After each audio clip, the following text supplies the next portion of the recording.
Javier Milei was elected president of Argentina just 1 year ago. How has the country's economy transformed during this period? Let's see. It marks 1 year since Javier Milei's victory in the second round of the Argentine presidential elections, a moment from which he became president-elect of the country, even though he would assume office and the responsibilities it entails on December 10th. And in this past year, Argentina has changed in a very radical way. Let's start with the data that has clearly improved over the past year. First and foremost, quite notably, the inflation data. In November of 2023, the last full month of the Peronist government, the monthly inflation rate reached 12.8%. 1 year later, in October 2024, that inflation rate dropped to 2.7%. And the prevailing expectation in the market right now is that it will continue to decrease over the coming months until it approaches 1% to 1.5% monthly. The second macroeconomic variable that has changed very decisively is the exchange rate gap. A year ago, the exchange rate gap, the difference between the official exchange rate and the parallel exchange rate, was 200%. That is, the price at which dollars were bought in the parallel market was 3 times higher than what was bought in the official market, at the price at which the central bank sold them, since it did not have enough dollars to meet all the demand for dollars at that ultra-reduced price. It had to ration them, arbitrarily limiting, consequently, who could access the dollars and who could not, to import some things and not import others. Well, a year later, that exchange rate gap has reduced to approximately 10%. 10%, from 200% down to 10%. And taking into account that there is a tax, the Impuesto País, which taxes the purchase of dollars in the official market from the central bank at a tax rate of 7.5%. Actually, the exchange rate gap is currently just 2%, which is practically nothing. The exchange rate gap has disappeared. It has vanished over the past year. Thirdly, another figure that has also improved significantly is the gross dollar reserves of the central bank. A year ago, as we said, the gross reserves were plummeting despite the increase in short-term dollar debt by the central bank, because the exchange rate at which the central bank sold those dollars was so far from reality. The exchange gap was so huge that it was running out of reserves. That is why the gross reserves fell to $20 billion, and the net reserves took on a negative value of negative $13 billion. The difference between the gross reserves and the short-term dollar debt of the central bank. Well, 1 year later, gross reserves exceed $30 billion. And net reserves are still negative but have been reduced to less than half. In fourth place, a year ago the strictly budgetary public deficit, the fiscal public deficit, not taking into account the quasi-fiscal, stood in Argentina at 3.1% of the gross domestic product. In fact, it closed the year, completed the total of 2023 at 4.4% of the gross domestic product. Well, as of today, the budget balance of the Argentine National Administration is in surplus by 0.5% of the GDP. Therefore, it went from a deficit of 3% of the GDP in November, which ended up being 4.5% of the GDP in December, to what is expected to ultimately be a surplus of around 0.5% of the GDP. A fiscal adjustment of 5 percentage points of gross domestic product in just 1 year. Fifthly, a year ago, the quasi-fiscal public deficit, the amount of new pesos that the central bank had to create to pay the interest on its remunerated liabilities, the quasi-fiscal public deficit was around 10% of the Argentine GDP. The remunerated liabilities of the central bank amounted to around $30 billion, approximately 5% of the Argentine GDP, and were paid at a monthly interest rate of more than 11%.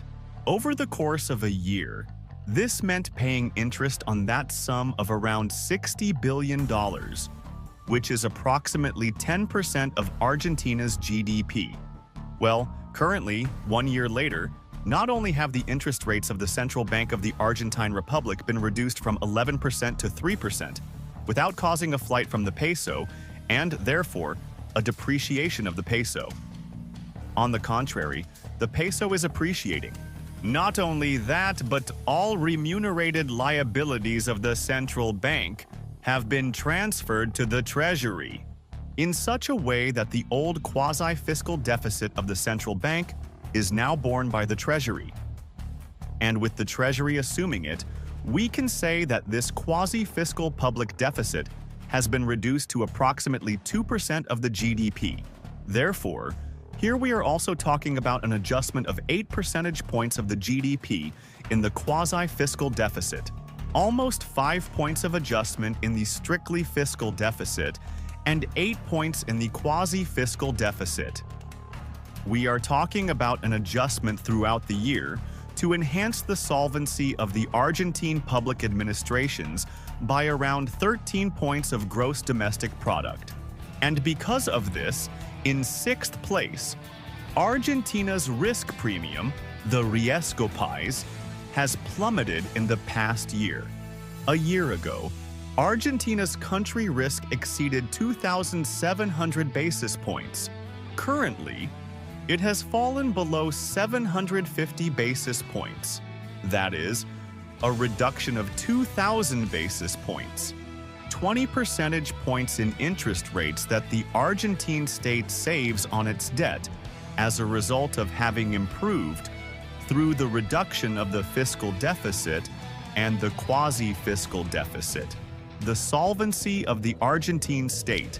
In 7th place, the reduction of the risk premium, the country risk of the state, and more generally, of the Argentine economy, is also boosting an increase in the provision of dollar financing for the Argentine private sector. A year ago, loans in US dollars to the Argentine economy barely reached $3.7 billion. 1 year later, this figure has increased to $8.5 billion. In other words, it has multiplied by 2.3 times in just 1 year. And this rapid increase in financing that the Argentine private sector is receiving should also lead us to be optimistic about 2 macroeconomic indicators that seemingly have worsened over the past year. And I say seemingly because they are 2 macroeconomic indicators, quite delayed. If we look at all the previously mentioned data that have shown a very good profile, I have compared the latest available data, which used to be from September or October 2024 versus November 2023. However, in the following 2 data points, which are usually mentioned as negative in Milei's administration, we actually only have official data up until June of the year 2024.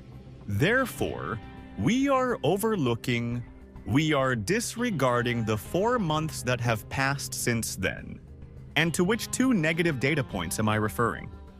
Well, firstly, to the evolution of the gross domestic product. In quarter-on-quarter terms, the GDP for the first quarter of 2024 decreased by 2.2% and then fell by 1.7% in the second quarter of 2024. Now then, let's not lose sight of the fact, which many people forget to mention, that the Argentine GDP was already declining, and even more sharply, that in these last 2 cases I have mentioned, in the fourth quarter of 2023, a quarter that, in its entirety, was predominantly under Peronism. Therefore, the Argentine economy already had very serious problems. It was already in contraction, and that contraction has continued at least until the first half of 2024. What happens? Based on other leading activity indicators that we already have, it seems that the Argentine GDP has already started to grow again in the third quarter of 2024. JP Morgan even mentions quarter-over-quarter growth above 2%, something that, in part, would be consistent with the evolution of credit to the private sector that we have seen previously. And, on the other hand, it is also often mentioned as a very negative aspect of Javier Milei's first year that the poverty rate has skyrocketed compared to the Peronist period. However, let us keep in mind not only that if the poverty rate surges, it is as a result of the essential adjustment in public finances that Javier Milei must undertake to restore the solvency of the Argentine state, which had been so deteriorated by Peronism. Let us also keep in mind that according to preliminary indicators of poverty, it has already begun to decline since the month of June of this year 2024. Therefore, it also seems that the trend in poverty is moving in the right direction. That is, towards having fewer poor people. In short, the first year of Javier Milei's government is characterized by macroeconomic stabilization, by bringing order to the financial situation of the Argentine state, a necessary though not sufficient condition for the Argentine economy to grow healthily again, improving the well-being of the entire population. During the pandemic, during this first year of Javier Milei's government, the country has taken a very significant step forward to recover the prosperity that Peronism had taken from them. And what remains in the coming years is to continue taking the next decisive step